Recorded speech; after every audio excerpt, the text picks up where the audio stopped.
Braqueur un jour, braqueur toujours. Frédéric Ploquin, vous êtes spécialiste du grand banditisme et vous connaissez la psychologie de quelqu'un qui s'évade. Avec Redouane Faïd, effectivement, je pense qu'il ne faut pas dire une fois pour toutes, parce que c'est quelqu'un qui est en train de dessiner le destin qu'il s'était donné, c'est-à-dire devenir une star du grand banditisme, et que certes là il va se retrouver en prison, certes il va avoir des conditions carcérales extrêmement rigoureuses au début, mais de nouveau, effectivement, il va rêver de liberté. Écoutez, il vient d'en profiter pendant 3 mois, c'est pas beaucoup, mais cela dit, comme il a 20 ans au moins de prison à faire, c'est déjà énorme pour lui. C'est un coup fort des forces de police ce matin. C'était urgent de l'arrêter ?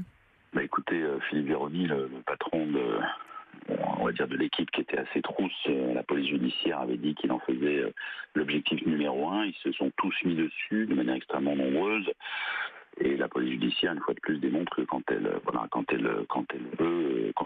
elle peut. Et surtout, elle montre à Redouane Faïd qui est un garçon qui s'est toujours cru et qui se croit plus intelligent que la police. C'est-à-dire que c'est quelqu'un qui a toujours dit, quand vous l'entretenez avec lui, il dit ça, il a l'impression de dominer la situation d'ailleurs.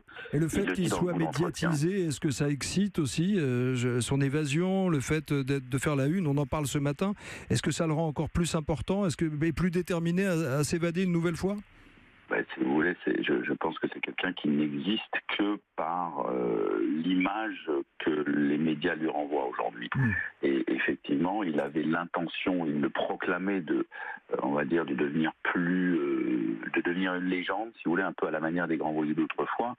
D'une certaine manière, il a relativement réussi son coup. Je sais qu'il y a plusieurs films en préparation sur lui, sur son cas. Un nouveau Mesrine. Voilà, c'était un peu son idée, c'est de devenir le Mérine des années 2000. Donc il est en passe de le devenir. Ça aurait pu se terminer très mal cette nuit.